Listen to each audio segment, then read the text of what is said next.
حضرت ابو ذر غفاری رضی اللہ تعالیٰ عنہ نے رسول اکرم صلی اللہ علیہ وسلم سے عرض کیا، یا رسول اللہ مجھے کوئی نصیحت فرما دیں۔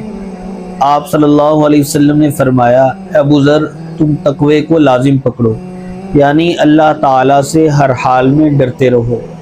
یہ تقوی تمہاری دنیا کے اور دین کے تمام کاموں کو خوبصورت بنا دے گا، سنوار اور سجا دے گا۔ پھر عرض کی، یا رسول اللہ مجھے کوئی اور بھی نصیحت فرما دیں۔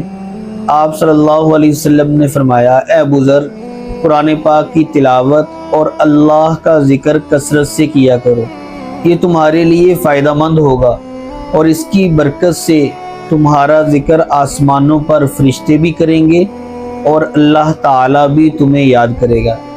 پھر عرض کی، یا رسول اللہ مجھے کوئی اور بھی نصیحت فرما دیں۔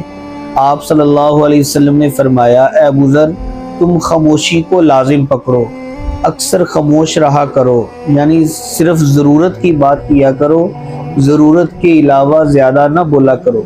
پھر آپ نے فرمایا، یہ خاموشی انسان سے شیطان کو دور بھگا دیتی ہے اور بہت ساری مصیبتوں کو دور کر دیتی ہے، اور یہ بھی فرمایا کہ انسان جب اکثر خاموش رہتا ہے تو اللہ تعالیٰ کی نعمتوں میں غور و فکر کا اس کو موقع بھی ملتا رہتا ہے۔